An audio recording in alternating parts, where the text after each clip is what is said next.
కోటి మంది మహిళలకు ఇందిరమ్మ చీరలు పంపిణీ చేయడమే రాష్ట్ర ప్రభుత్వ లక్ష్యమని రాష్ట్ర ఐటీ పరిశ్రమలు శాసనసభ వ్యవహారాల శాఖ మంత్రి దుద్దిల్ల శ్రీధర్ బాబు అన్నారు. జయశంకర్ భూపాలపల్లి జిల్లా కేంద్రంలోని ఏఎస్ఆర్ గార్డెన్స్ లో భూపాలపల్లి శాసనసభ్యులు గండ్రా సత్యనారాయణ అధ్యక్షతన జిల్లా గ్రామీణ అభివృద్ధి శాఖ ఆధ్వర్యంలో ఏర్పాటు చేసిన స్వయం సహాయక సంఘాల సభ్యులకు పుట్టింటి కానుకగా మహిళల ఉన్నతి తెలంగాణ ప్రగతి కార్యక్రమం చేపట్టి ఇందిరమ్మ చీరలు పంపిణీ చేస్తున్నామని తెలిపారు.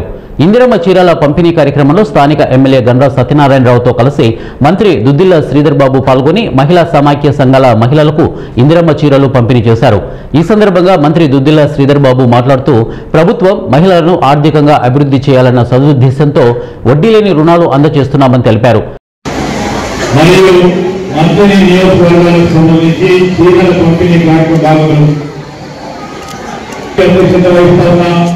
ఎవరో స్థానిక శాసనసభ్యులు అందరికీ నమస్కారం.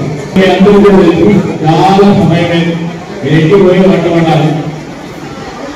చీరల పంపిణీ కార్యక్రమాలలో వచ్చే ఎమ్మెల్యేల చేతుల మీదుగా మా అందరి చేతుల మీదుగా చీరల కార్యక్రమం పెట్టాలని అధికారంగా నిర్ణయం చేసినట్టు మీరు అందరూ ఆడు అంతేనా? ఈరోజు మీరందరూ సంతోషంగా ఉండాలి.